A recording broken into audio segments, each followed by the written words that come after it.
Morning again, everyone. What an amazing way to bring everyone back to the room. And thank you to our performers to opening the keynote presentation with such energy, presence, and spirit. My name is Wanju Yuan. I'm honored to serve as the technical program co-chair for this Congress. And also, it's my great pleasure to be your MC for this keynote. And now we are moving into a powerful sequence of ideas and voices. So let's begin with the voices around the world. Our first speaker brings the perspective from Iceland, a country where geothermal is not only an energy resource, but part of people's daily life, national infrastructures, and long-term energy strategy. So please join me in welcoming Mr. Gestur Pétursson, the Director General of the Icelandic Environment and Energy Agency.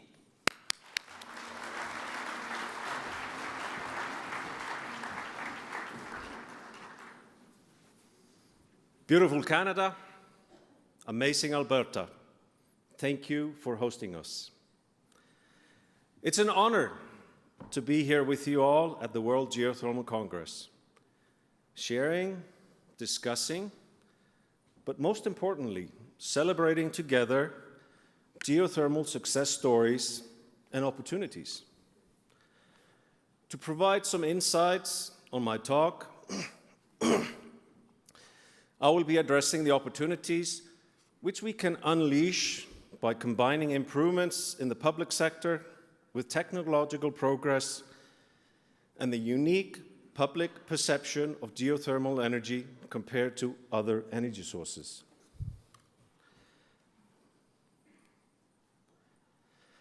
The Icelandic Environment and Energy Agency is a new agency which operates under the Ministry for the Environment, Energy and Climate.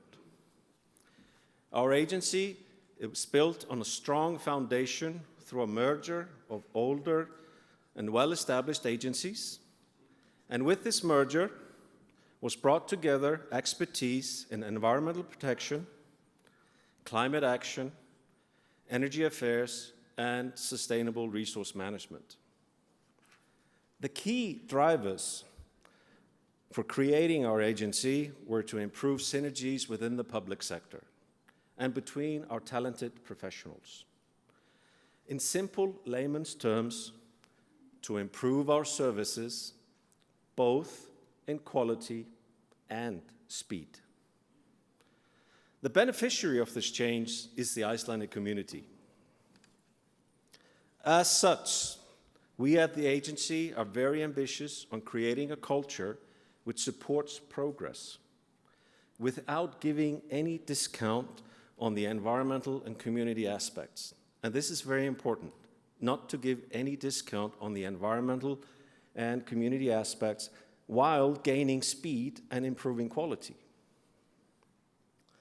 And the results have started to roll in. As an example, we are only 18 months old. We have now more than doubled our capacity for processing permits and license requests. Lead times have improved. Empowerment of our employees has increased.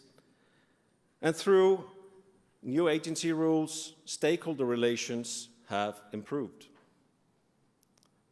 There are more examples and there are more to come, but we are only 18 months old.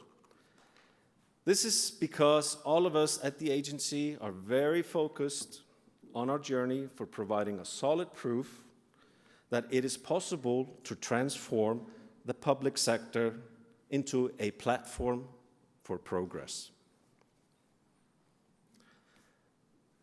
But to the main topic, geothermal energy and its foreseeable growth, which has been addressed here quite a bit this morning. What we are looking at on this slide is how geothermal energy has grown from a small slice, from a small cake, to a large slice from a big cake, from 1940 until 2025. And the cake has grown 42-fold since then.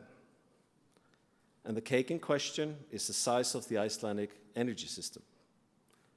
What we also see is that today's geothermal's total contribution to the Icelandic energy system is about 65%. and this growth will continue. Already, there are tremendous opportunities on the horizon, for example, for direct use, not only in Iceland, but all over the world.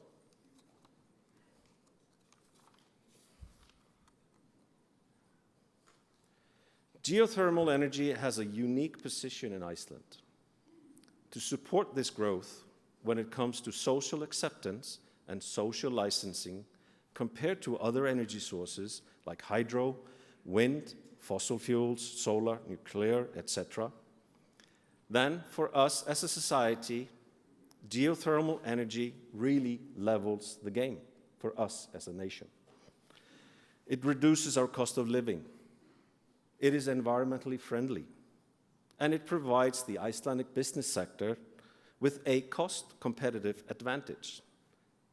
These are basically the three pillars for long-term true sustainability, which are environment, community, and economics.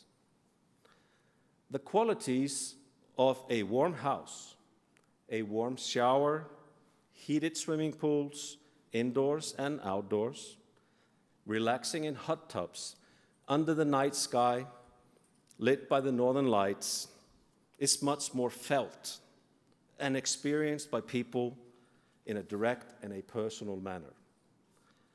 As a result, geothermal energy enjoys a much stronger social license and a widespread public acceptance. While other energy sources are often met with a NIMBY attitude, not in my backyard, we experience geothermal more with a WIMBY mindset. Welcome in my backyard.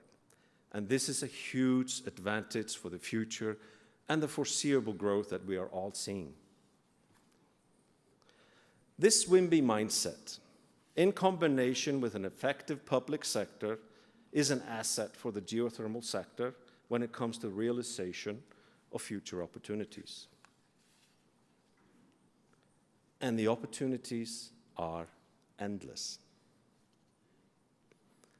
But the barriers are there, and we need to acknowledge and respect the reasoning supporting them, but they need to be removed or adjusted. So coming back to us in the public sector and our ambitions, transforming our public agencies into platform for progress, we have started to move forward a little bit. While the scientists and engineers are doing their part, it is now up to us as policymakers and policy enforcers to join you all on the journey for collaboration and coordination and create practical, and I repeat, practical solutions which address the main aspects for the progress of sustainable use of geothermal energy. There will be a lot of work, a lot of collaboration and alignment required, and it will be complicated. But, and there's always a but, what makes me optimistic for the path forward is that these are man-made barriers. As such, we can address them in an effective manner, and it's only a matter of having a vision, adjusting our mindsets, improving processes in the public sector, and making good decisions for us all and our communities. So, dear guests, for our conclusion, let's summarize. Geothermal resources will play a key role for continued growth, decarbonization, improved energy independence and security, improved energy equity, improved cost of living, and improved quality of life. Geothermal energy, compared to many other technologies, has the opportunity of having a more direct link to the human perception of quality of life, and as such has the potential of being a welcomed solution into our backyards, a true WIMBY technology. For those who share this vision, belief, and strong sense of purpose, Please join us in the exciting and rewarding journey ahead, unleashing opportunities through the transformation and simplification of the public sector. The proof is already in the pudding, and we are willing to share with you all our failures, our successes, and at the same time be inspired by your experiences that you are willing to share. I really look forward to enjoying the good days ahead with all of you. Thank you.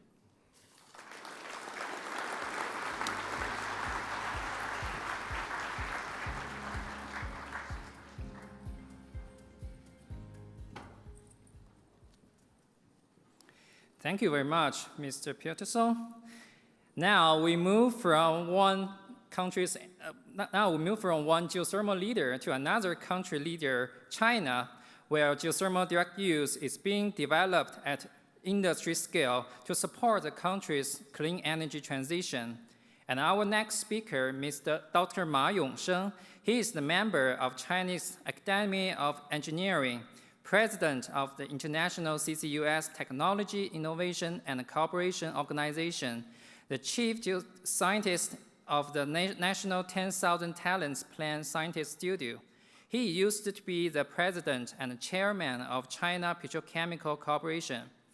下面给我们带来大会主旨演讲的是中国工程院院士、国际 CCUS 技术创新合作组织理事长、国家万人计划科学家工作室首席科学家马永生院士，他曾任中国石油化工集团有限公司总经理、董事长。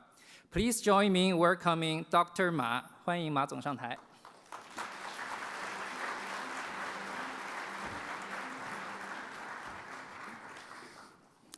Thank you, Chapman.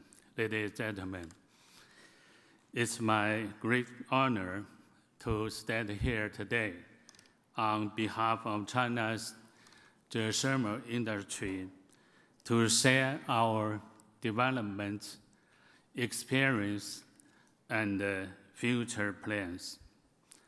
My topic today is China's geothermal industry status and trends. My speech has 3 parts. Let's start with the first part, geothermal energy in the world. First, let's look at key data. In 2025, IRENA reported that global renewable energy capacity reached nearly 5,000 gigawatt.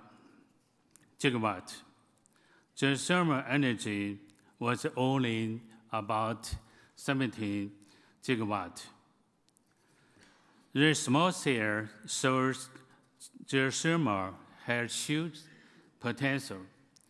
So far, the world less use than 0.% of geothermal resources.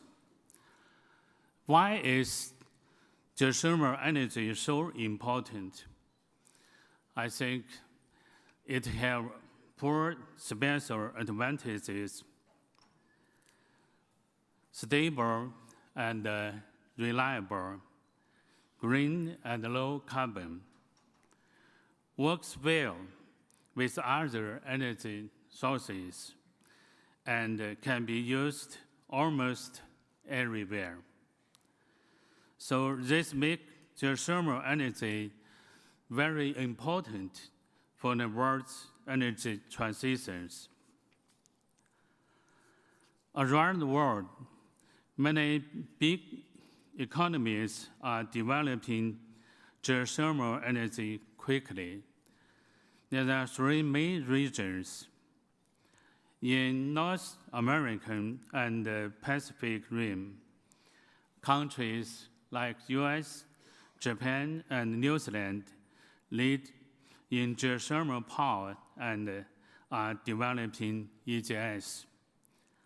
In Europe, Iceland, Germany, and France use geothermal for heating and power to reach carbon neutrality. In Asia and African countries, China, Indonesia, Kenya, and Turkey have great potential and attract global investment. Now, the global geothermal industry has three main trends. The US leads EGS power commercialization. Europe developed Geothermal Plus to combine different energy sources. China built a large-scale clean heating models.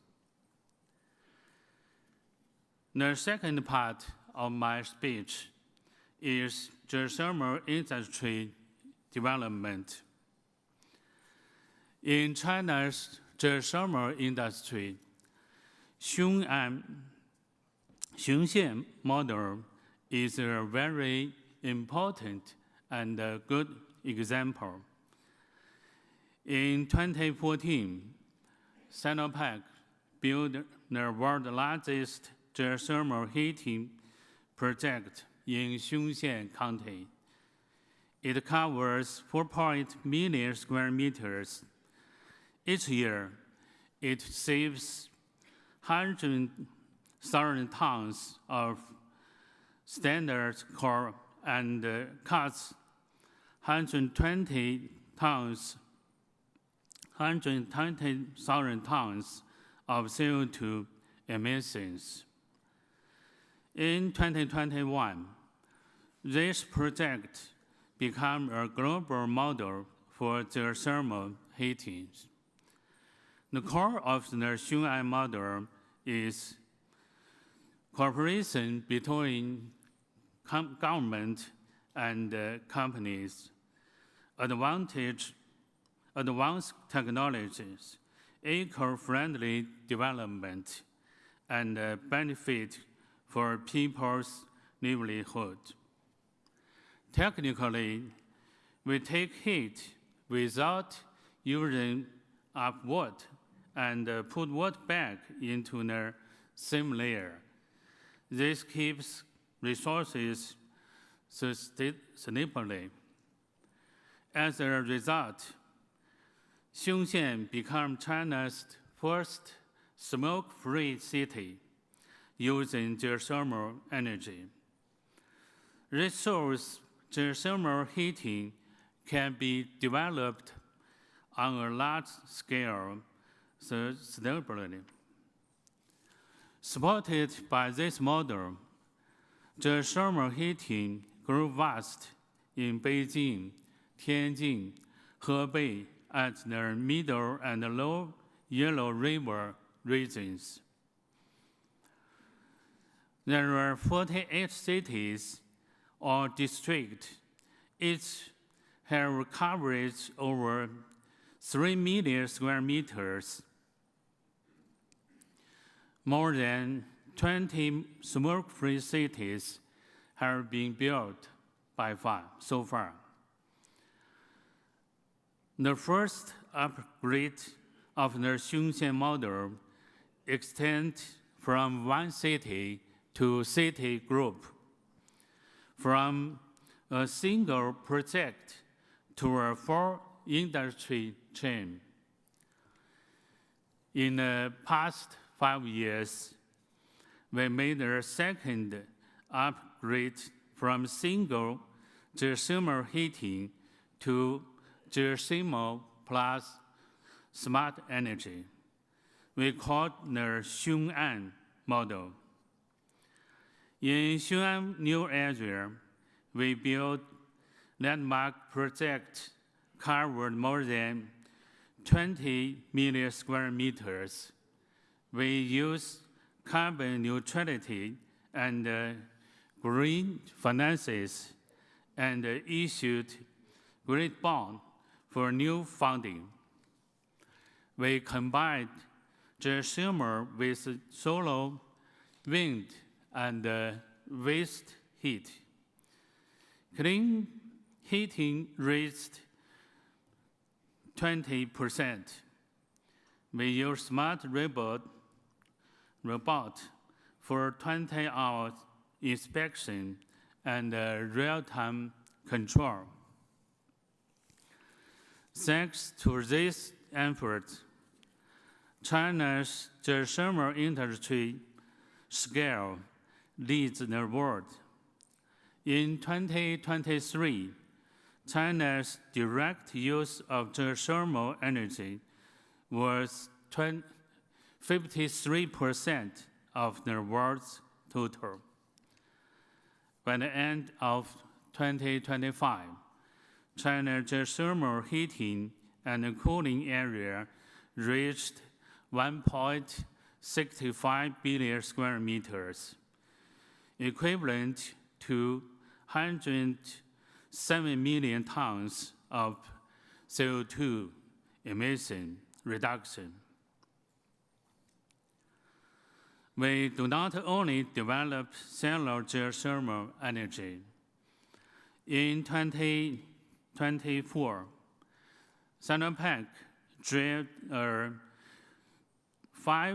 200-meter deep well in Hainan Island for hot dry rock explorations. This is Asia's deepest geothermal well now. We also made progress in EGS and high-temperature drilling in Qinghai Gonghe by China Geological Survey and Hebei Matoying by CNPC. We are moving from hydrothermal to hot dry rock energy. At the same time, we are exploring geothermal plus industry cooperation. In Shanxi province, we have a heat, electricity, and helium project. Geothermal energy is used for heating, power, and helium extraction. One single deep well can heat over 300,000 square meters, produced 700,000 kilowatt-hours of electricity per year, and extract 1,300 cubic meters of helium per year. We also combine oil-field waste heat with geothermal energy for heating in Senli and Houde oil field. This shows traditional oil and gas companies can become major geothermal developers. After years of practice, we have developed 7 core technologies for media and deep geothermal development. They are exploration, evaluation, development, utilization, drilling, reinjection, and IT. They support fast, high quality, and large-scale growth.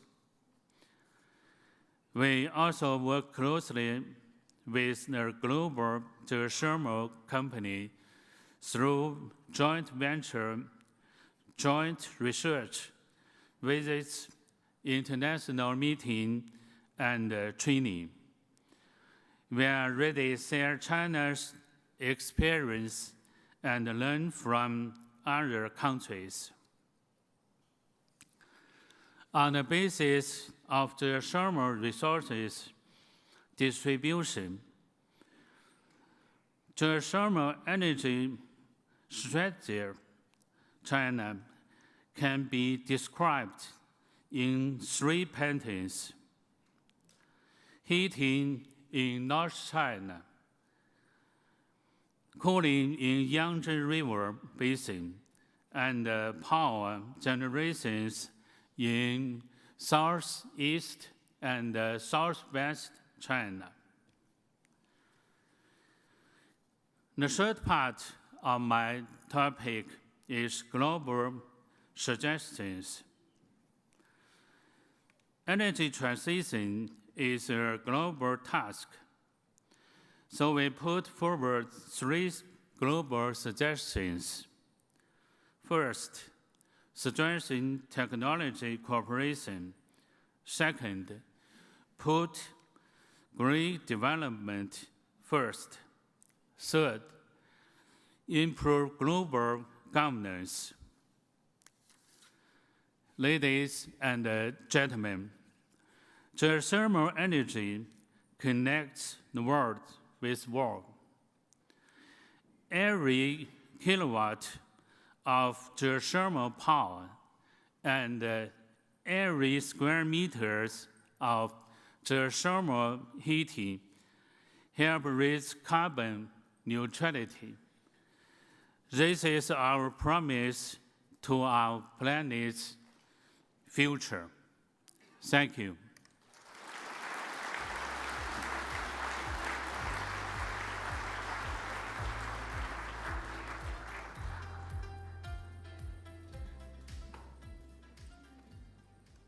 非常感谢马院士给我们带来的精彩演讲和宝贵的中国经验。Thank you very much, Dr. Ma. Next, we turn to Kenya, one of Africa's geothermal leaders. We are pleased to welcome Dr. Gestur, a board member of the International Geothermal Association and the Geothermal Association of Kenya. He is a distinguished leader in the global energy and extractive sectors, and he is also the chairman of the next World Geothermal Congress local organizing committee, promoting Kenya and Africa's position as a global energy hub. Please welcome.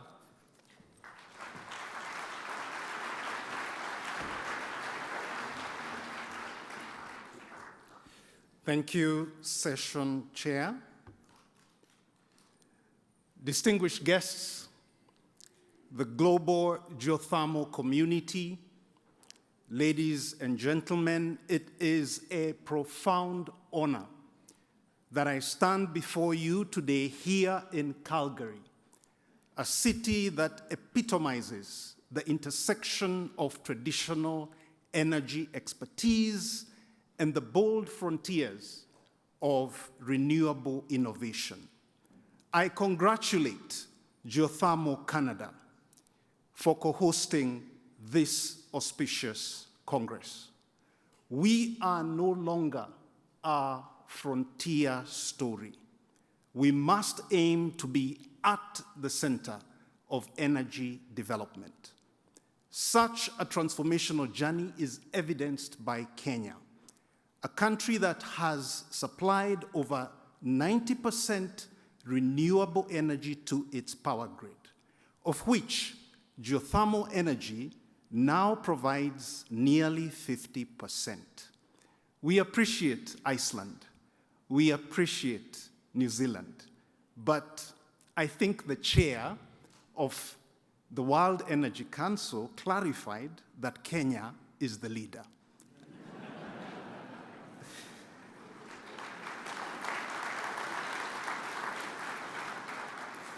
And this is because of the bold vision of the Kenya government and the professional project delivery by the Kenya Electricity Generating Company, KenGen PLC.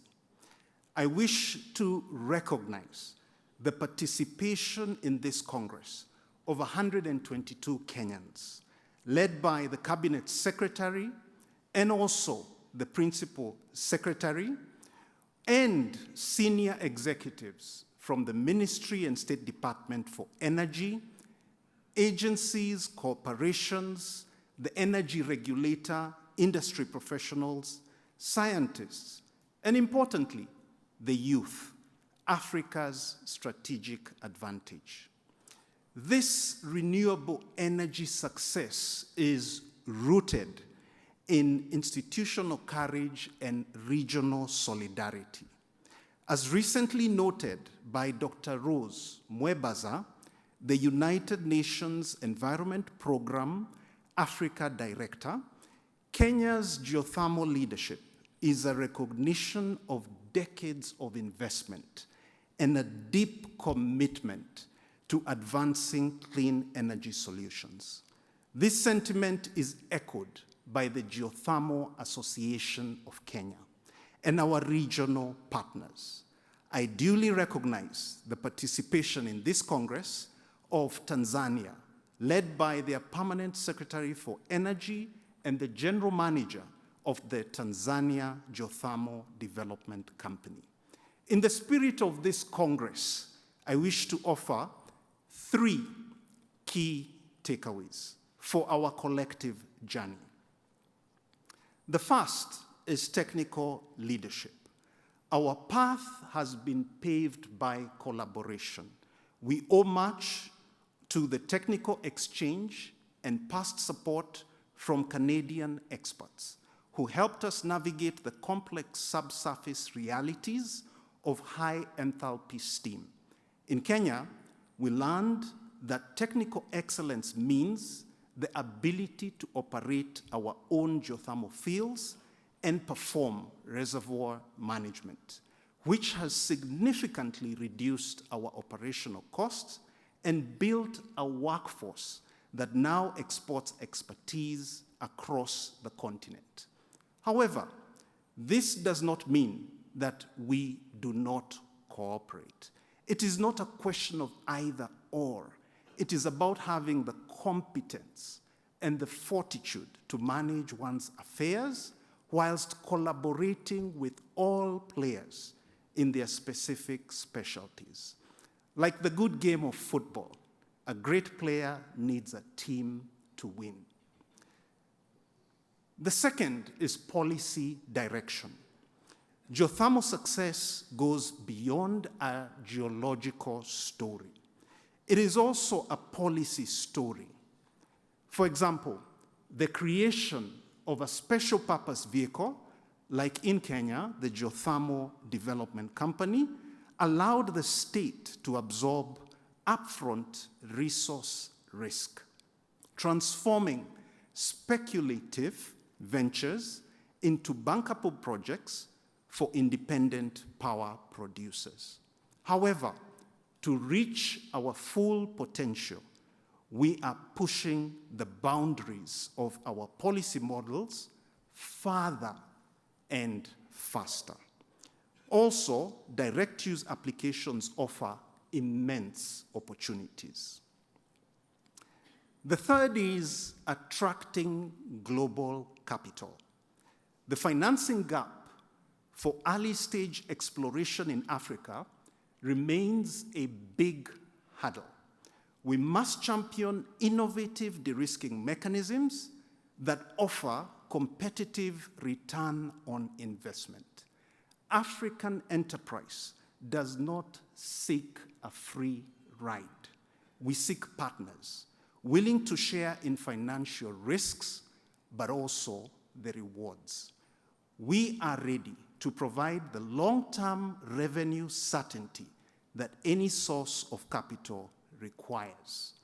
As Africa's industrial base expands, it requires energy production to be ahead of this growth curve.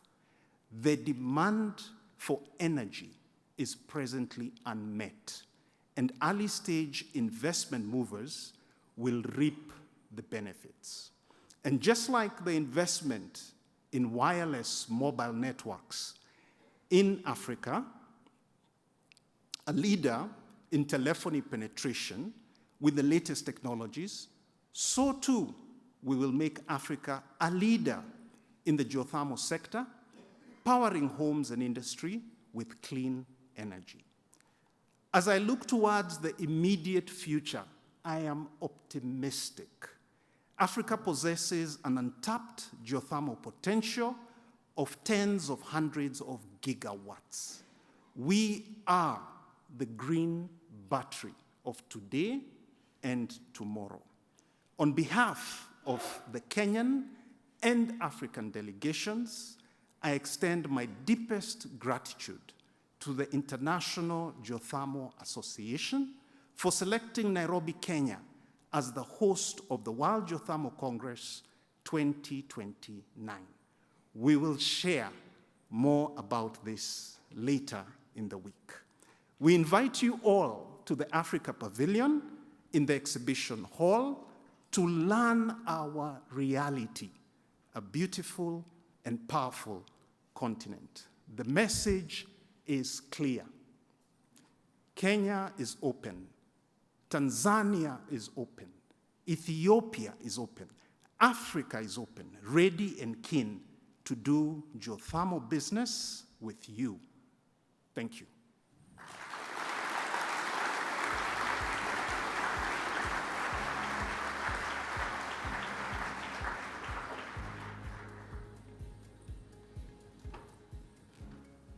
Thank you very much. And now we move from global perspectives to the companies who are breaking the new ground and building the new business models and helping redefine the future of geothermal. Our first speaker of this session is Mr. Matt Houde. He is the Chief of Staff and the co-founder of Quaise Energy. Matt works with Quaise leadership to synthesize the commercial strategy and the technology at the development roadmap for superhot geothermal. In the industry, he currently serves on the Geothermal Rising Board of Directors in the owner and operator seat. Please join me in welcoming Mr. Houde.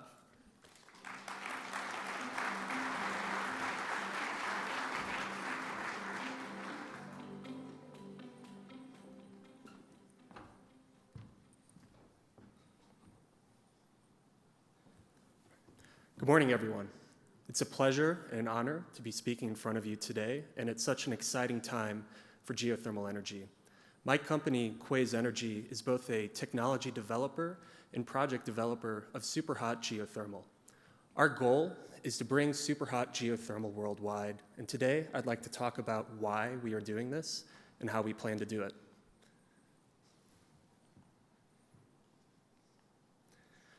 I'd like to start by stating the obvious.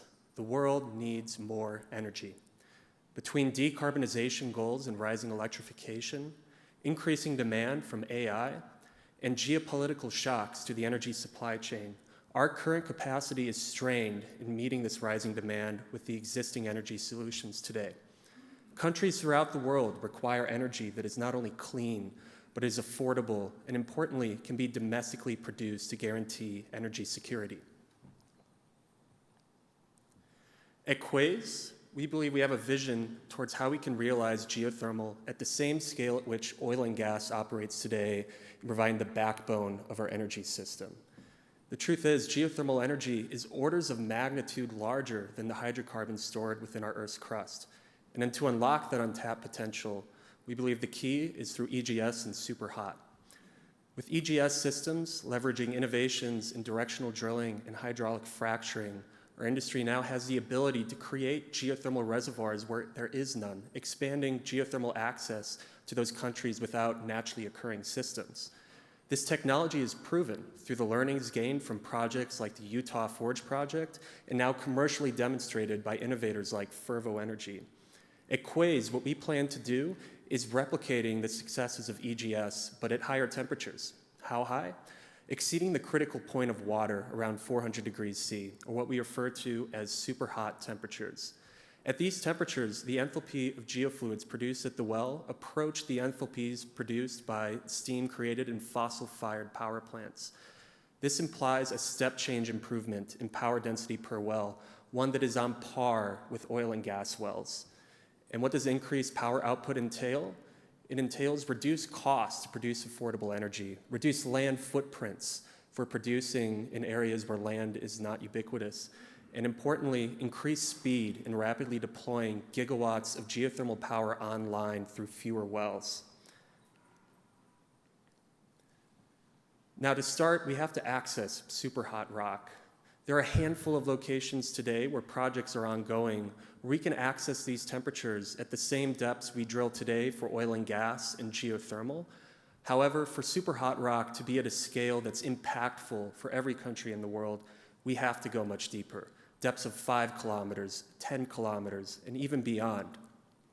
Conventional drilling has successfully demonstrated the ability to drill very deep wells, and it has also demonstrated the ability to drill super hot wells. What has not yet been shown and faces difficult challenges is to drill both very hot and very deep wells. Not only does drilling slow down in the harder, hotter basement rock, but more importantly, more time is spent not drilling, but replacing worn down drill bits and damaged equipment, leading to an exponential increase in the drilling cost in accessing these depths and temperatures. At Quaise, we're seeking to reimagine drilling by addressing the challenges of going deeper and hotter. We propose an energy-matter interaction to replace the mechanical rock destruction that has dominated drilling approaches for the past century. This solution is what we call millimeter wave drilling. Millimeter wave drilling was conceived out of technologies initially developed for nuclear fusion research, now being repurposed towards unlocking another high-impact energy source.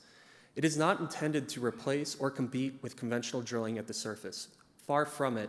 Our goal is to simply extend the economic depth limit to which we can drill today. This means we can still utilize the tremendous gains and speed improvements that conventional drilling and geothermal has achieved over the past 5 years. But we plan to switch to our technology at a certain depth in the hot basement rock where conventional drilling becomes increasingly more expensive. At this point, we utilize a device at the surface called a gyrotron to generate high-powered microwave energy that transmit that energy down our drill pipe, which is a corrugated metallic waveguide, along with a purge gas. That energy hits the rock, and the rock, governed by the same physics that heats food in your microwave oven, rapidly heats up and ablates before the purge gas carries that condensed rock ash up our borehole annulus to the surface for removal. What millimeter wave drilling entails is no contact on the rock, reduced wear and tear on the downhole equipment that is prone to failure at these depths and temperatures, increased power delivery in terms of how much energy we can transmit down the hole, and importantly, a drilling process that is largely agnostic when it comes to depth and temperature. Our goal is to realize a drilling cost curve that now is trending linear rather than exponential. And importantly, millimeter wave drilling is no longer a science experiment confined in the lab. This past year, our engineering team successfully deployed the technology to the field in reaching a depth of over 100 meters, hitting commercial targets in depth, speed, and hole size before reaching the limit available to our equipment on site. We've also demonstrated the ability to integrate our technology onto an existing drilling rig architecture. Our vision is that millimeter wave drilling technology will seamlessly integrate onto the existing drilling rig fleet available today for geothermal and oil and gas, allowing us to take advantage of that existing rig fleet for developing super hot geothermal at scale. Right now, our team is currently working at the field site and pushing the depth limit to 1 kilometer with our field deployable prototype. And by the end of this year, we are planning to commission the first full-scale millimeter wave drilling system. At 10 times the power, this system will be integrated onto an existing onshore drilling rig to be commissioned and demonstrated next year before commercial deployment in the next 2 to 3 years. Now, switching gears, I would like to talk about our path to commercial with super hot rock. Drilling is only part of the equation here. In order to address many of the technical and execution risks with bringing a super hot well field online, Quaise is working towards developing the first commercial super hot geothermal power project in the US, Project Obsidian.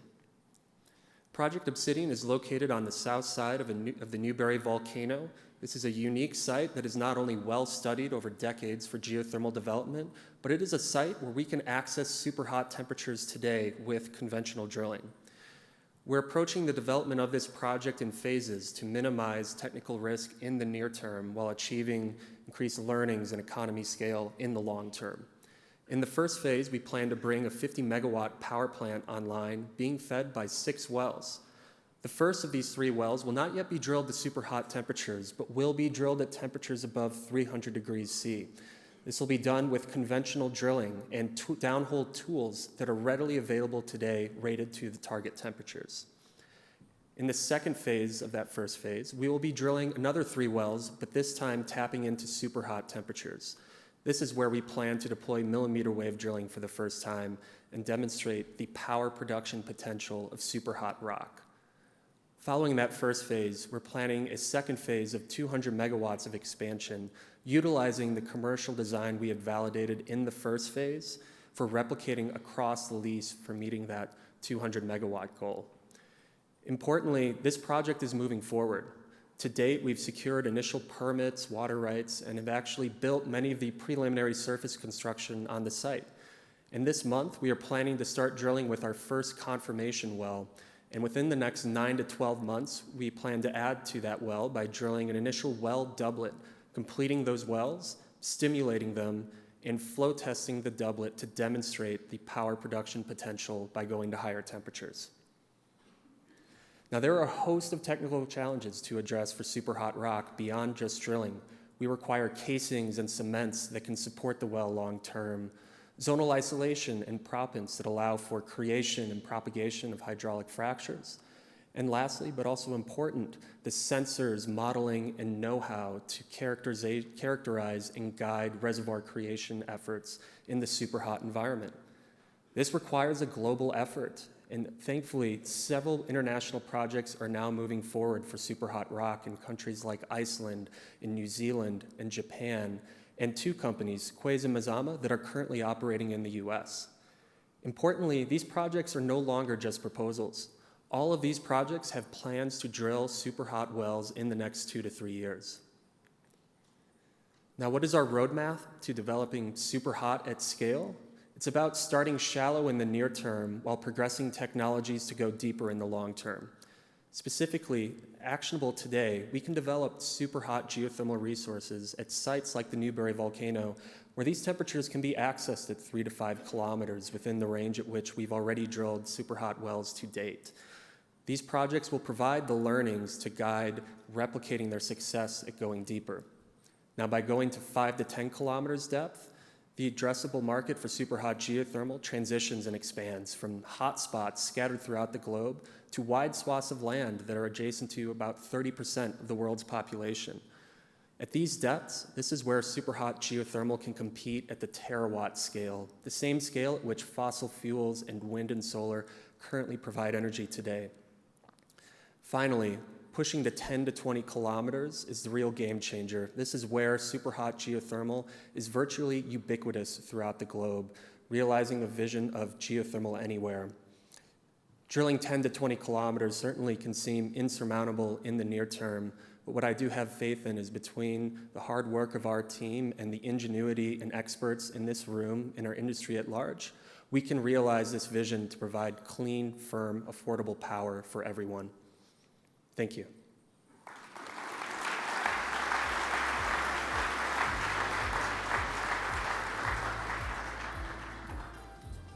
Thank you very much, Matt. That's fascinating technologies and also the projects. And our next speaker brings another important perspective, how geothermal innovation moves from the technical promise towards to the commercial momentum. We are pleased to welcome Dr. Jack Norbeck. He is the co-founder and the chief technology officer of Fervo Energy. He holds a PhD in energy resources engineering from Stanford. Since co-founding the company, Jack has led the technical breakthroughs to move the enhanced geothermal systems from laboratory concept to commercial reality. Jack joins us as a defining individual in the clean energy movement. Please welcome Jack.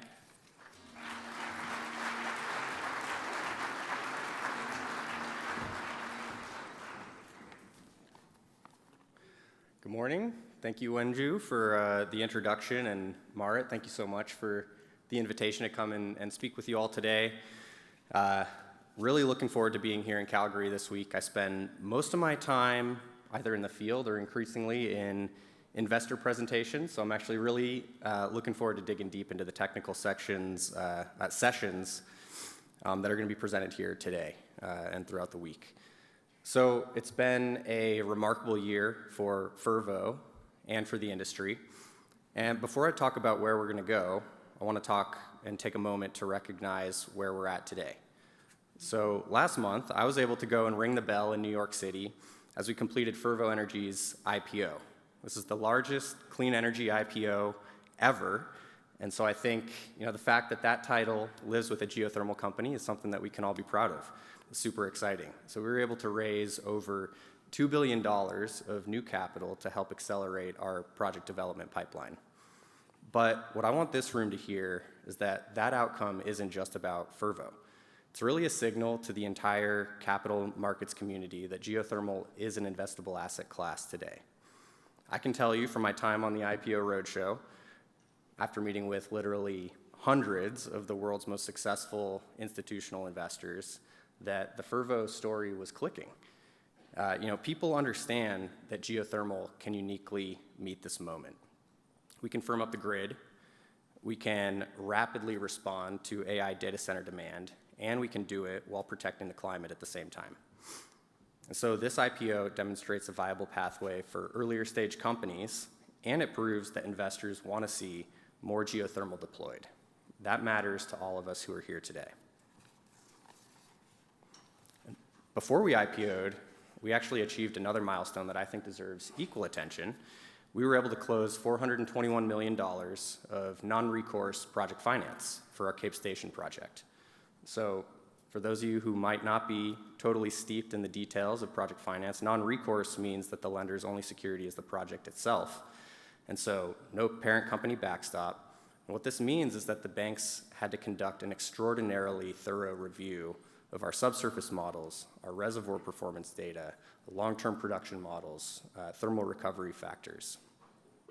And the syndicate that showed up, this was not just a group of niche lenders making a speculative bet.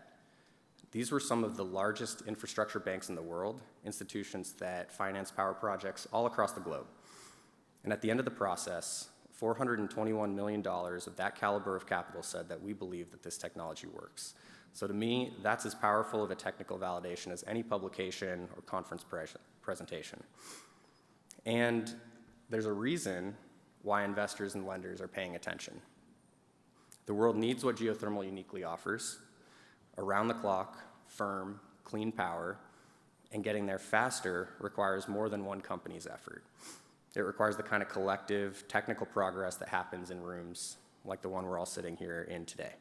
And from the beginning, Fervo has been committed to sharing what we learn openly and in detail. So through white papers, peer-reviewed research, real cost, real performance, real production data from real projects. We published the results from Project Red, our commercial pilot, as soon as the steam was flowing from our first well test. We actually followed up earlier this year and published a full set of operating data from Red, as we've been able to show that that system follows the type of production type curves that we expect. And we've shared drilling performance, cost benchmarks from Cape Station as that project has progressed as well. Accelerating this industry requires propagating knowledge as fast as we generate it, and we know that the data has traveled further than just the technical community. It's informed federal and state energy policy. It's been cited by commercial off-takers as they develop their new portfolio targets. So the type of work that we're doing and presenting today at this conference is extremely important, and it's exactly what this Congress is for. Drilling engineers, geoscientists, policymakers, social scientists, we're all sharing hard-won data so the whole industry can learn and learn faster. So Fervo's proud to contribute to that program. We're equally grateful to be on the receiving end of it. So I think we all know now, I can recognize that we're clearly in the geothermal decade. It's on the second half of it now, as amazing as that is. But EGS technology works. The capital has shown up. The workforce exists. The public capital markets have now weighed in a huge way. But what I want to leave you with is this. The window we're operating in right now is rare, and it's not going to last forever. The AI revolution, grid reliability challenges, energy security issues. All of these are creating a moment right now where the market is placing a genuine premium on clean, 24/7 dispatchable power, and that's what geothermal offers, and the market knows it. But those of us that came through the shale revolution have seen this story before. In the early 2000s, natural gas prices spiked to over $7 per MMBTU. That elevated price window only lasted a couple of years, but it was long enough to give the shale industry the headroom to drill enough wells, accumulate enough learning, drive down costs far enough that when the time prices collapsed to under $2, the industry had already crossed the threshold to survive the reset. And that's what our industry faces today. The premium that the market is paying for what we offer is real, and it's an opportunity to build projects, accumulate learnings, and drive down the learning curve to the point where geothermal is competitive on its own merits under any market conditions. So we have to take advantage of it now. And so while it was an exciting moment and a meaningful moment for Fervo, the IPO was really never our destination. It's just the next step along our journey, as we like to talk about it internally, and the mission hasn't changed. We're aiming to get as many geothermal megawatts and gigawatts onto the grid as fast as possible. I'm excited to be doing that with all of you here today. I'm really looking forward to spending a great week with all of you here in Calgary and learning from the community here. So thank you so much. I appreciate your attention.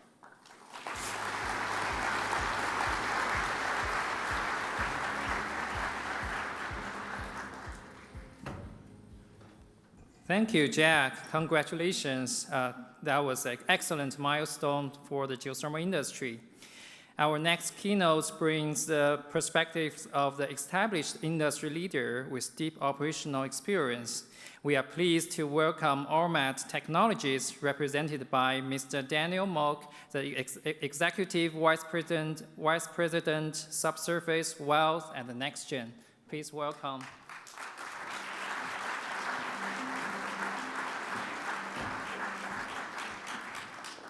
Thank you very much.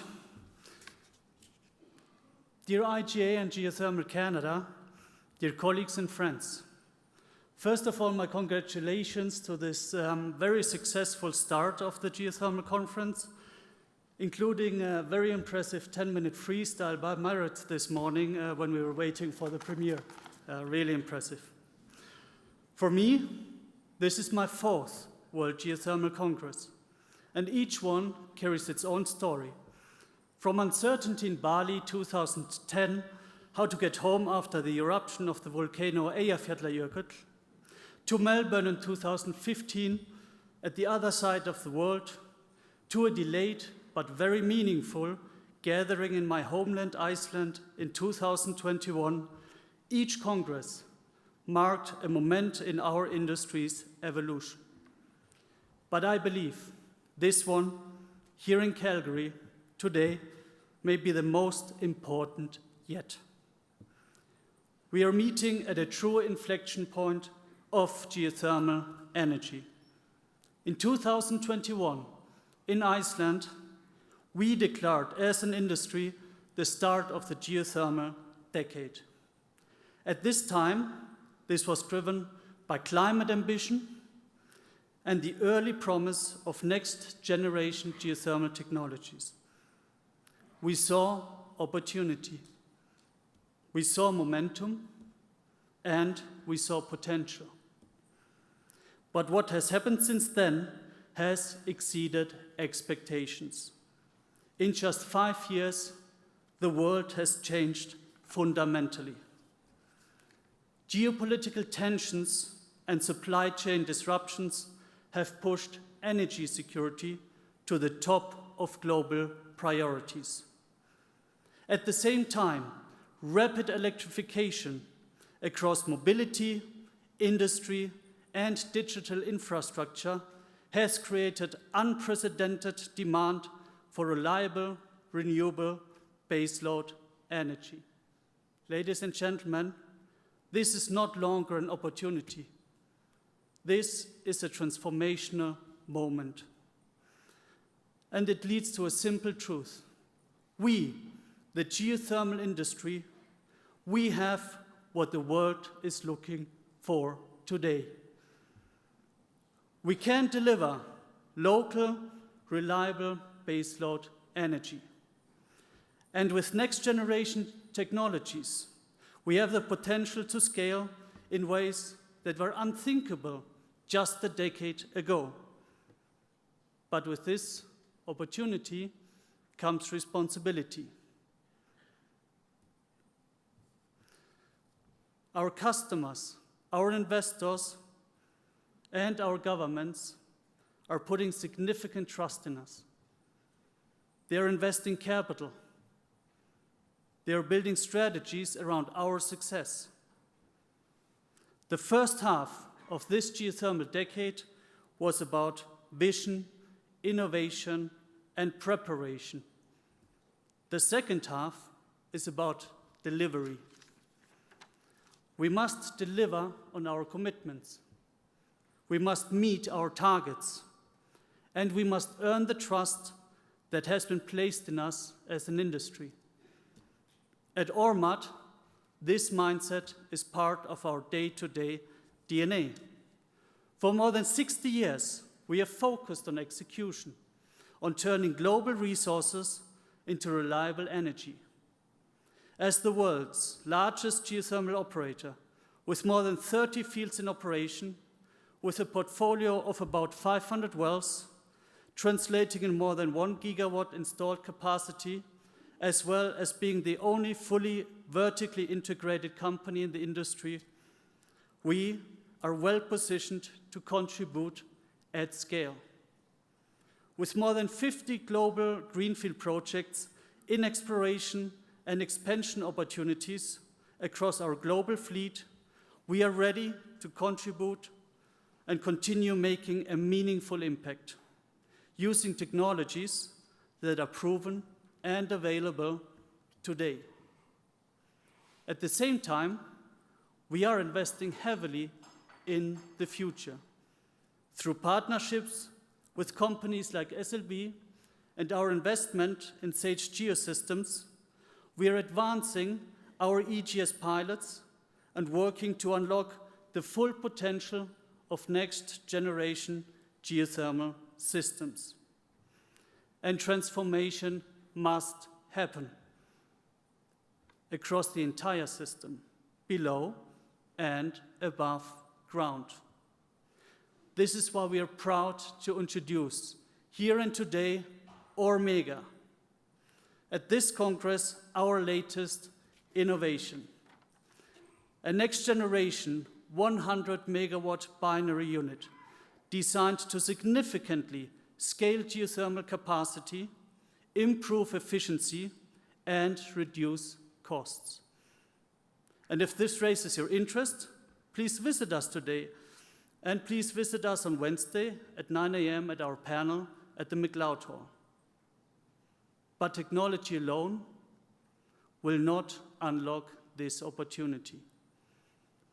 This transformation will require collaboration at an entirely new level. For many years, our industry has operated in a limited market. We competed for a small share of this opportunity. Today, the opportunity is vastly larger. We are not competing for a larger slice of the pie anymore. We're working together to make the pie bigger for everyone. And no single company will win this transformation alone. Not a young next-generation geothermal company, not a well-established industry leader, not one single breakthrough idea. We will succeed only together, through partnership, innovation, and execution. So I invite you all, everybody in this room, let's engage, let's challenge each other, and let's work together to bring geothermal energy to the scale the world now demands. Because the time for potential is over, now is the time to deliver. We invite you all to an introduction of our new Ormega unit and a conversation about the future of our industry at our booth in the center of the exhibit hall. And I hope you enjoy the introduction video of our new technology. The green revolution is here. Energy market demands continuous power at scale. In EGS, the subsurface holds the risk and complexity. Above ground, absolute certainty is essential. Ormega 100 by Ormat. The undisputed EGS flagship. Standard modular design and rapid deployment, slashing construction and operational costs. Over 90% turbine efficiency. A revolutionary 100 megawatt unit with one generator. Geothermal power at scale. Decades of design experience in a fully optimized unit. Maximum power, minimum equipment. Built for fully unmanned operation. Breakthrough technology that redefines generation continuity. Major maintenance is required just once a decade. The proven, stable anchor above ground. Delivering enduring economic value. Ormega 100 by Ormat. The future of geothermal power. Thank you very much.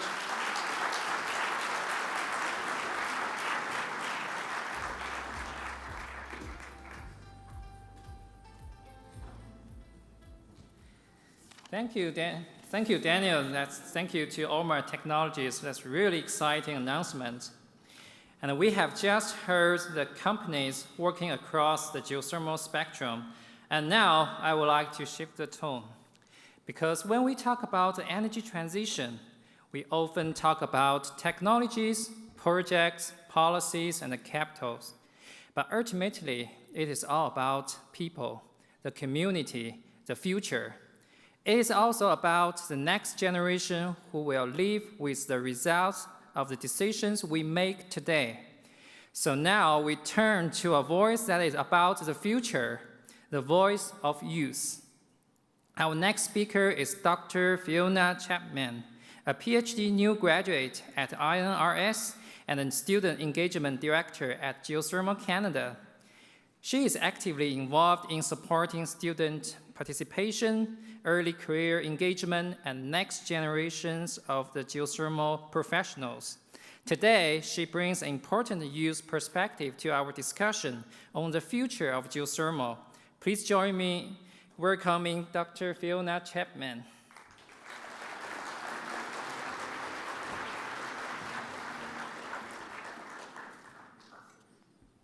I'm a little shorter than the standard presenter. Good morning, everyone. Thank you, Wanju, for the introduction. My goal here today is to present a unified voice on the behalf of youth involved in the geothermal industry around the world. Be them students, young professionals, early career researchers, entrepreneurs, community leaders, and even you engineers. We meet at an important moment when many countries around the world are actively participating in the energy transition and looking for clean, local, and sustainable energy solutions. We share this conference with over 300 youth who appreciate the value the geothermal industry has brought to addressing these motives. Previously, the integration of sustainable energy solutions, including geothermal, has been centered around conversations of greenhouse gas emissions and climate change. In recent years, this focus has shifted to the importance for energy sovereignty in both developed and developing nations. The youth present here today recognize how geothermal energy is helping communities globally address these priorities in a way that reflect local needs. Across domains, young professionals are proposing and contributing to novel research, improving numerical modeling, data analysis, advancing drilling techniques, amongst many other technical advancements. But importantly, there's an increase in interest in interdisciplinary projects, coupling Western science with Indigenous knowledge and adopting integrated approaches to project development to ensure all voices are heard. During my PhD, I used a combination of fiber optic distributed temperature sensing technology and numerical modeling to better understand geothermal potential in southwestern Yukon, Canada's northwesternmost territory. This work was completed with the support of the Yukon Geological Survey, but we also worked closely with Quaise First Nation to understand the local social acceptability of geothermal energy and how our research could also feed their interests and needs. This interdisciplinary approach allowed us to simultaneously advance scientific workflows while developing a pilot project currently in the works with Quaise First Nation. This is a small-scale example of how science and community can and should go hand in hand. But throughout my PhD, I've had the opportunity to learn about much larger-scale projects that share the same philosophy and have had meaningful impacts in the geothermal industry and surrounding community. Last fall, I had the privilege of attending the Latin American Geothermal Congress in El Salvador. At this Congress, I learned about a state-owned utility, Lageo, that produces about a fifth of the country's electricity from geothermal and supports strong community programs and social responsibility projects around its power plants. At Canadian Geothermal Students' Day, I had the pleasure of meeting Cindy Bond and Andrea Warren, leaders of the Tudeka project in Fort Nelson, not too far, just in northern BC, who put future generations at the heart of their project. Yesterday, at the Indigenous Geothermal Symposium, I learned about many Maori initiatives that are increasingly coupling geothermal electricity production with education, land trust, and social initiatives that only strengthen this industry. And of course, I look forward to learning much more about these projects and initiatives over the course of this week. These are the projects and approaches that many of today's youth are watching. We recognize the potential to both advance geothermal technologies and use these resources to address a wide range of challenges related to technological advancements, as well as questions of social equity and food security, while pushing the geothermal industry forward. This conference provides an opportunity for us to gather and share these ideas and this work through oral presentations and posters during the technical session, but also through forums, panels, and roundtable discussions. For those of you who have been in the industry for many years, I recognize the value of this conference and this setting to reconnect with longtime collaborators and set up business meetings with pre-established partners. But I urge you to step out of that comfort zone, open the door, and listen to presentations by a few new faces whose name you may not recognize, but who present meaningful contributions from which you can draw value and develop new connections and relationships. At the World Geothermal Congress in Beijing in 2023, a group of 80 young professionals came together through the Youth Forum and derived an action plan to contribute to the advancement of geothermal development. This forum concluded in the declaration, "We are the future." Through this declaration, the action plan points weighed on the shoulders of youth by encouraging participation in exploratory research, seeking international and interdisciplinary partnerships, increasing public awareness, and promoting integrated applications of geothermal energy. Over the past 3 years, young professionals around the world have stepped forward. We have conducted research, launched initiatives, built partnerships, and contributed to the projects that will be showcased throughout this week. I believe we have demonstrated our commitment to the future of this industry. This year, we would like to highlight a call for action to the industry side, to encourage the industry to make space for these young minds that are motivated here and ready to help move things forward. Tomorrow afternoon, we'll host the 2026 Youth Forum. This event includes a series of roundtables and aims to identify the intersection of youth interests, research, and industry needs.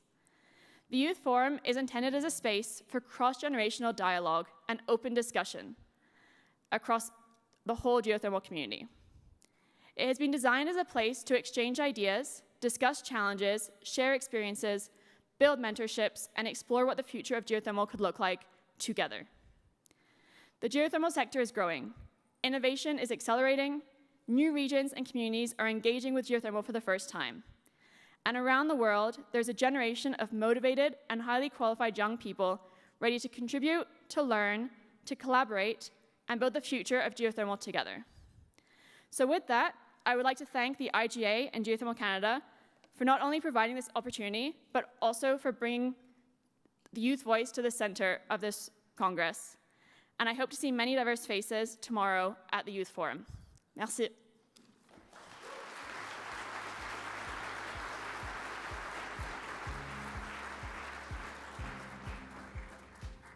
Thank you very much, Fiona. So everyone attend the panel tomorrow. And our next speaker, Dr. Helen Robinson from International Geothermal Association, who is also our technical program co-chair for this Congress. She will provide an important overview of geothermal development worldwide. Please join me welcoming Helen.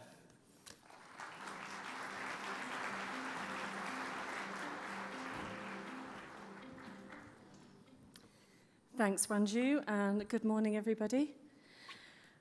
So, the International Geothermal Association have been collecting data on our wonderful resource for the past 30 years. We celebrated 30 years last year.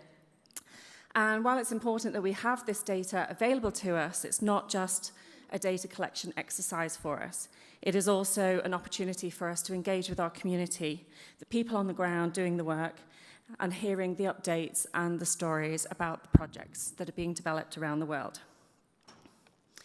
So the growth, 30-year growth, this is what our 30-year growth looks like based on the data that we hold within our database.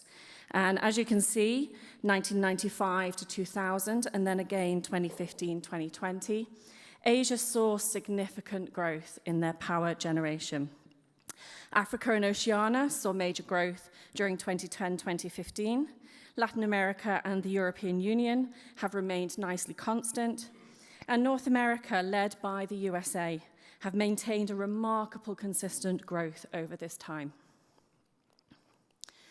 Stepping into end 2025, the end of our data cycle for the 26 presentation, we have 17.1 gigawatts of electricity currently installed across 30 countries, 285 power stations, and 535 individual units, a growth from 16.3 gigawatts since 2024.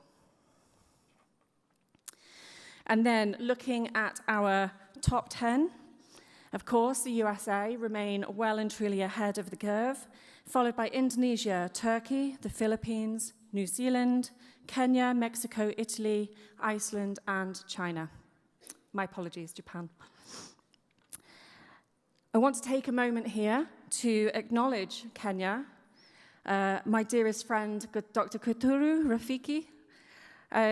What he did not mention is Kenya has been sitting on the precipice of 1 gigawatt for several years, and everybody has been waiting and watching for that moment.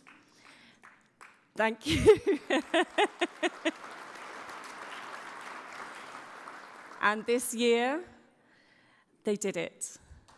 1 gigawatt club. So to Kenya, a place that is very, very close to my heart, Hongera sana, congratulations.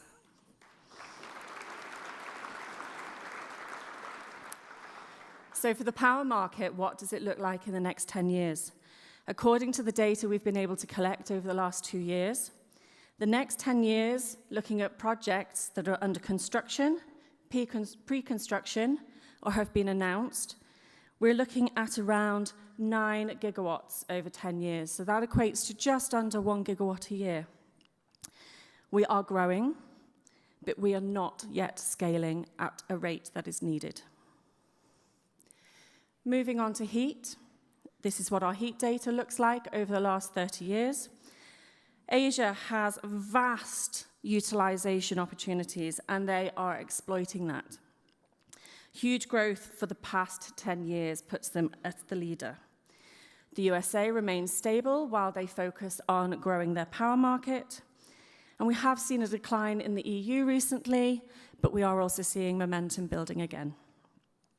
The remaining regions, they do not seem to appear to have a great deal of heat installed. And while they are sitting at 273 megawatts to 3 gigawatts, they do still remain low in comparison.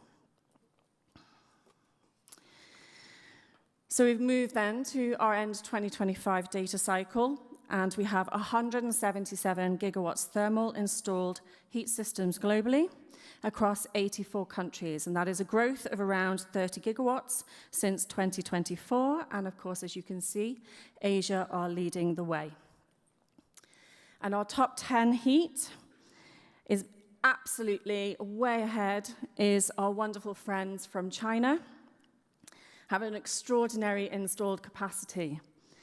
For several years, China have quietly led the way with extraordinary growth. They are now the largest heat market around the world, a combination of macro-level policy and local design.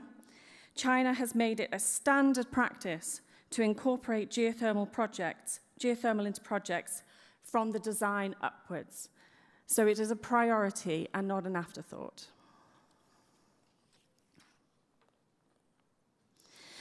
This summarizes our data based on utilization for heat. And you can see there that most utilization is within the space heating, followed unsurprisingly by health, recreation, and tourism. We all enjoy that opportunity to relax. And I'm going to acknowledge here the really low number for installed heat from ground source heat pumps. And this reflects sort of a challenge with how we're still reporting some of our utilization within the heat space. And so actually around the world, it's estimated to be around 50 gigawatts thermal from ground source heat pumps. And I'm going to finish on this last slide here. It's a summary of what I've gone through. But the IGA continues to work closely with all countries, from those already utilizing geothermal for different applications and those who are working to bring geothermal online.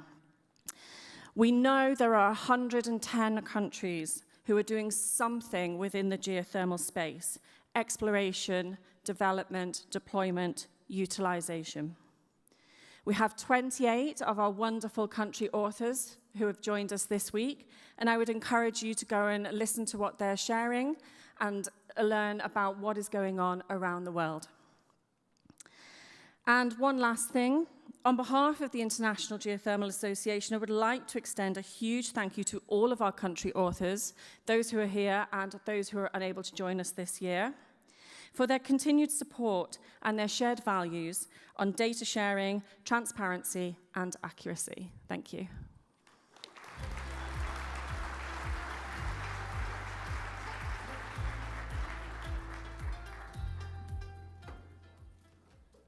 Thank you, Helen, for this reviewing what we have achieved.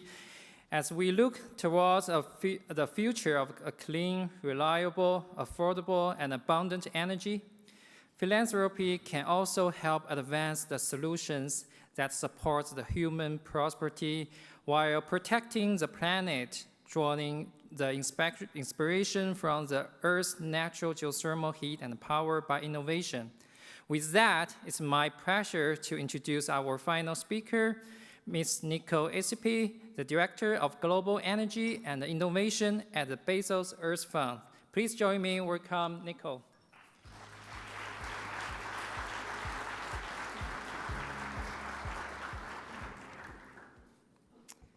Good morning. I'd like to first begin to thank the International Geothermal Association and Geothermal Canada for bringing us all together today in Calgary. Organisations like this do more than just convene a field. You strengthen it, you connect it, and you also help to make it move forward. And the World Geothermal Congress is a testament of that. It is an extreme honour to be here today with you all, surrounded by leaders from all around the world, from industry, government and research sector, who all understand one thing, or many things, but particularly one thing, and that is geothermal is a real source of strength, resilience and reliable clean power. Before we talk about where geothermal is going forward, I'd like to also talk, and it's important to recognise what geothermal has already achieved. For decades, geothermal energy has quietly demonstrated something profoundly important: that the Earth itself can provide reliable, round-the-clock clean power, not intermittently, not seasonally, consistently, 24/7 and continuously.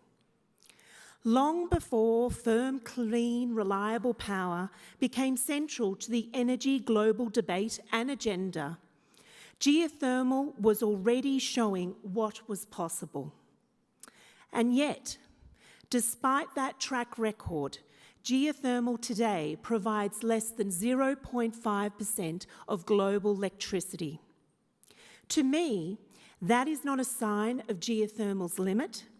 It is a measure of the exciting opportunity that now is ahead of all of us here and everyone in the industry.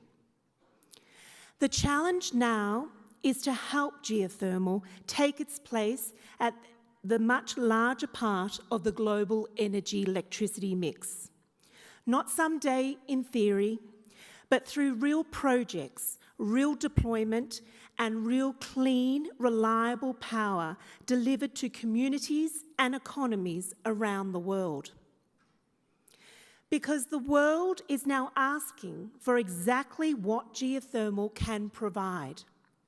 Clean, reliable power, domestic, local energy resources, industrial heat, small land footprint, and energy systems that can support growth without destabilising the climate.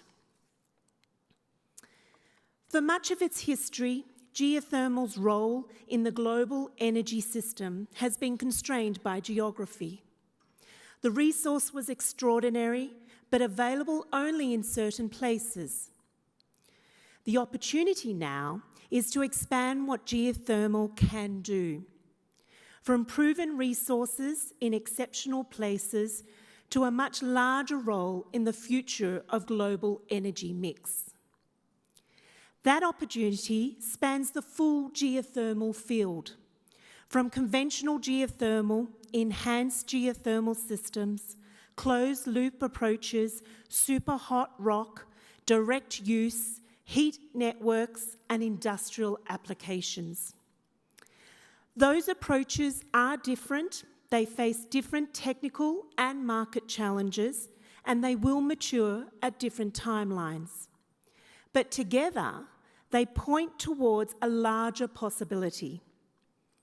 That geothermal can become a far more significant source of clean, reliable energy for this planet, for Earth. I came to you gathering from a particular unique perspective. Earlier in my career, and I've had the pleasure of being in the global energy industry for the last nearly 3 decades, I've had the great privilege also during that journey to work as both a geothermal developer and as an investor. However, today I'm very honoured to join you through another lens, philanthropy. At the Bezos Earth Fund, we focus on where catalytic capital via grant funding can help accelerate solutions that are high impact, under-supported, and too important for society to ignore. From that vantage point, geothermal is one of the most compelling opportunities in the global energy landscape. The reason is simple. The heat is there, it's beneath all our feet around the globe. The Earth's interior contains extraordinary energy. The constraint has never been the resource itself. The constraint has only ever been our human ability to reach it, to understand it, to engineer it, finance it, permit it, and convert it into an affordable, reliable, into a useful energy scale source.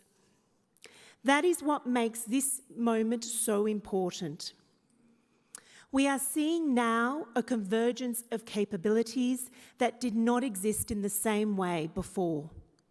Advances in drilling, materials, sensing, modelling, subsurface engineering, data science, reservoir design, project finance, and deployment experience. Together, they suggest that geothermal may be entering a new phase, one where a field with a long proven history can begin to scale in fundamental new ways. This is not a break from geothermal's history. It is the next chapter of its evolution. The advances now generating excitement from enhanced geothermal systems, closed-loop systems, super hot rock, the other next-generation approaches build on decades of experience, persistence, field experience, technical achievement, and subsurface expertise across this community. That continuity matters. The promise for next-generation geothermal is not to replace the geothermal community, but build this field further. It is to expand what this community has already made possible. And what may now be possible is absolutely extraordinary.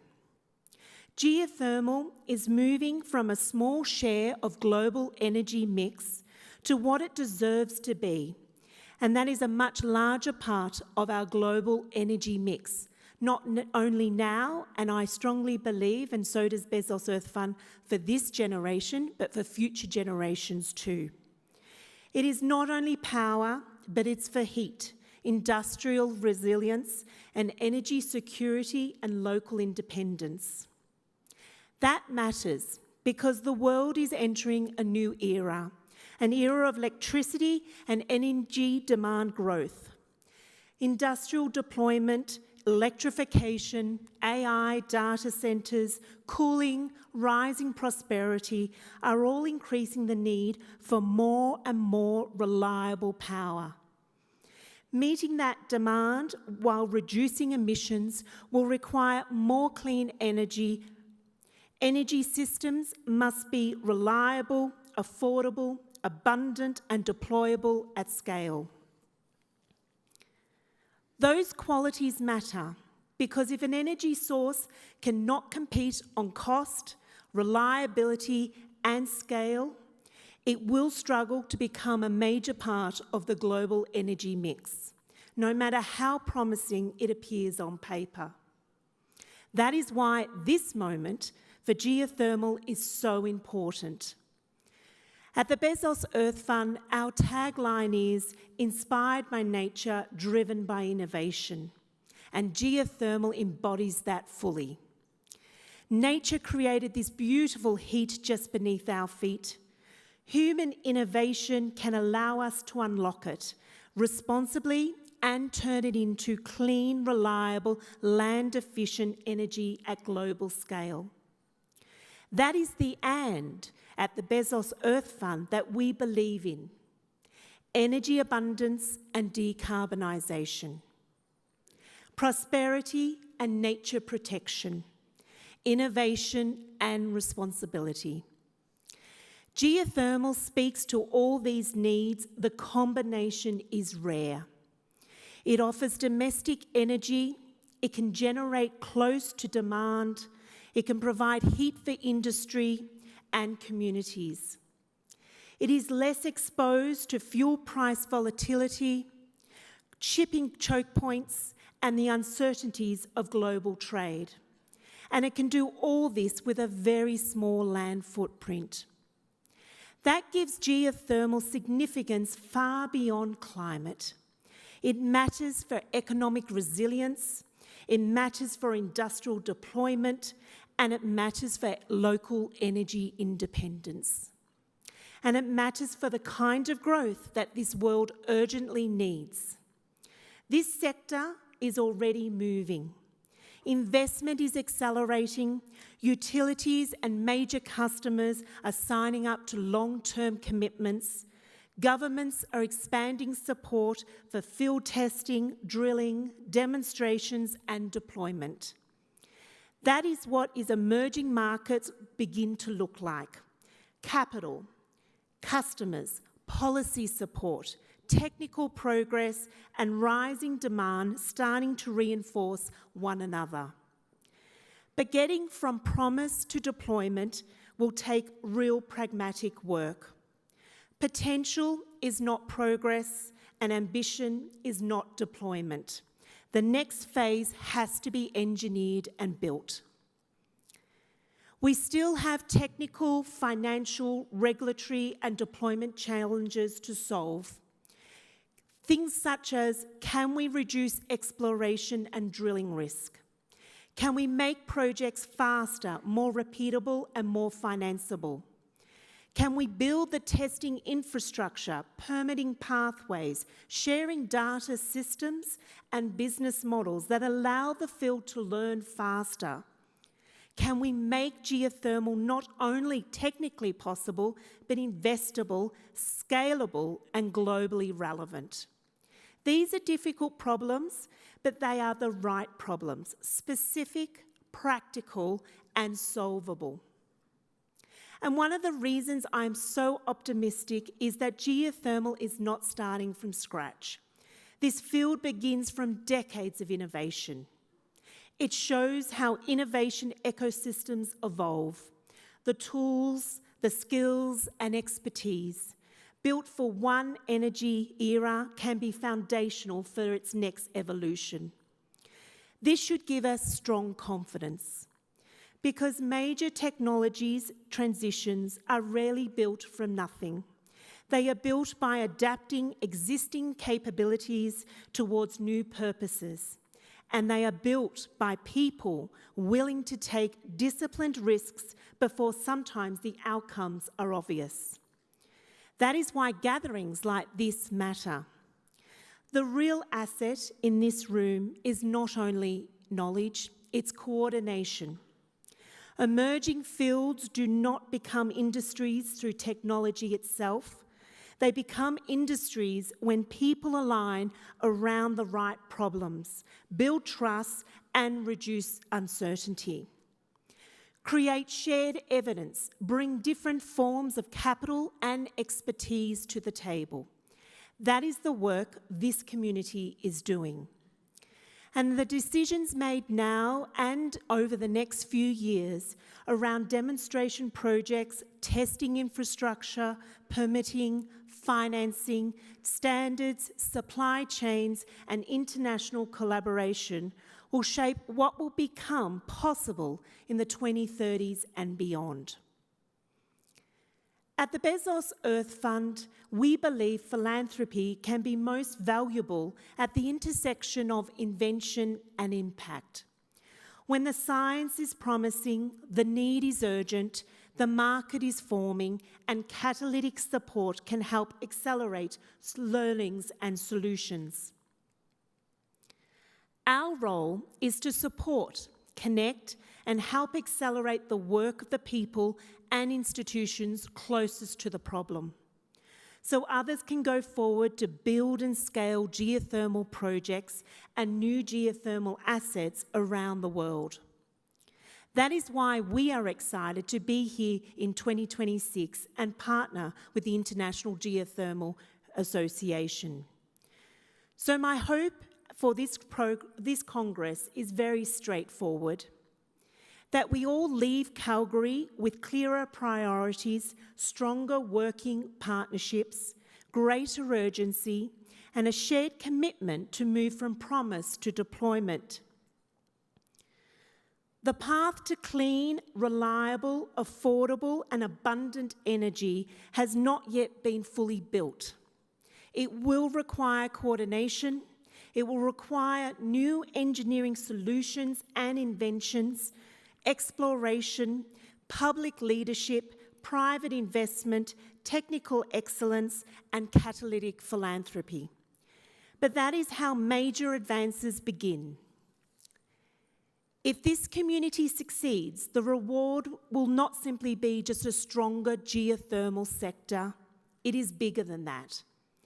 It could enable geothermal to now take its rightful place at the main table as a much larger percentage of the global energy mix, both now and for future generations, providing clean, reliable energy for economies, communities, and the generations to come. So let us meet this opportunity together with a shared commitment to turn geothermal's promise into power delivered at scale and with speed. Thank you for your attention.